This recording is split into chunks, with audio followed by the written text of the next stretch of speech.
Hello friend, જય દ્વારકાધીશ, રાધે રાધે. આજે આપણે ટિફિનમાં બનાવવાનું છે ડુંગળી બટેટા અને વટાણાનું શાક એક અલગ જ રીતે. તેના માટે મેં અહીંયા શાક પ્રમાણે તેલ લઈ લીધું છે અને અહીંયા આપણું તેલ ગરમ થઈ ગયું છે. થોડુંક જીરું ઉમેરશું. આમાં રાઈ જીરું નથી ઉમેરવાનું, એકલું જીરું જ ઉમેરવાનું છે. અને અહીંયા મેં બધા ખડા મસાલા લીધા છે, તેને ઉમેરી દઈશું.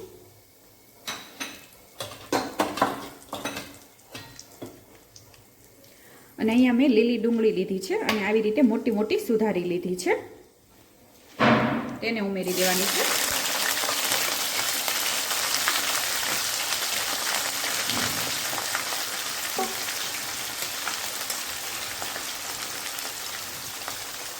અને સ્વાદ પ્રમાણે મીઠું ઉમેરી દઈશું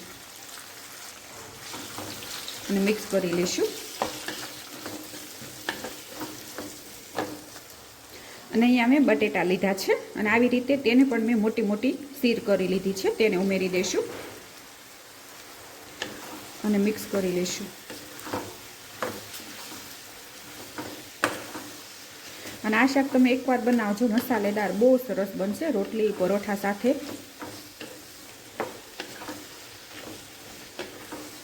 અને અહીંયા બટેટા ડુંગળી બે મિક્સ થઈ ગયું છે. અને અહીંયા મેં 1 વાટકી વટાણા લીધા છે, તેને ઉમેરી દઈશું. લીલા જ છે, તાજા.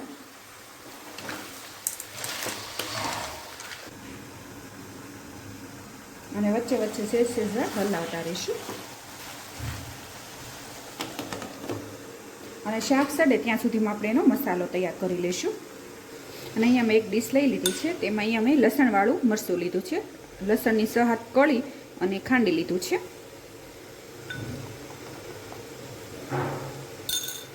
અને અહીંયા મેં ખાંડેલું લસણવાળું મરચું લીધું છે. અને થોડીક હળદર લઈશું, 2 ચમચી ધાણા જીરું,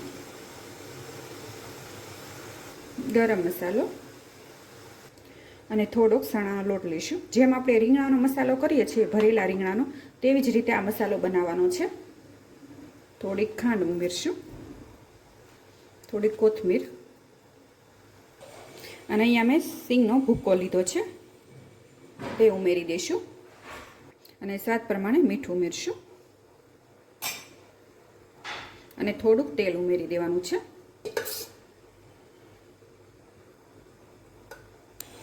અને બધું મિક્સ કરી લઈશું.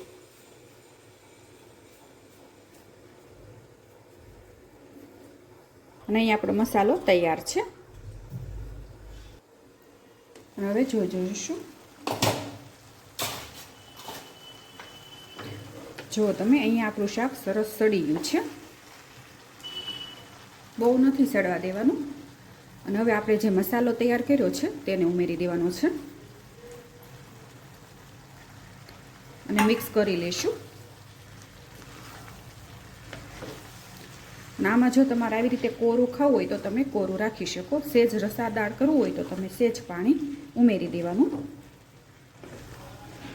અને મસાલા સરસ સતળાઈ ગયા છે. હવે થોડુંક આપણે પાણી ઉમેરી દઈશું.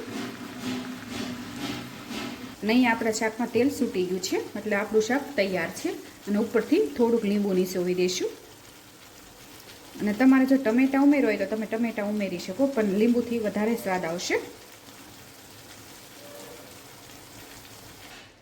અને અહીં આપણું શાક તૈયાર છે, તમે જોઈ શકો છો. સરસ બન્યું છે, સુગંધે પણ સરસ આવે છે. અને હવે દાળ અને ભાત અને રોટલી બનાવી લઈશું. અને આજના ટિફિનની રેસીપી તૈયાર છે, તમે જોઈ શકો છો. અહીંયા મેં રોટલી તૈયાર કરી લીધી છે. અને આ શાક છે વટોણા બટેટા અને ડુંગળીનું, એક નવી જ રીતે. અને અહીંયા દાળ છે અને આ ભાત છે અને અહીંયા સલાડ છે.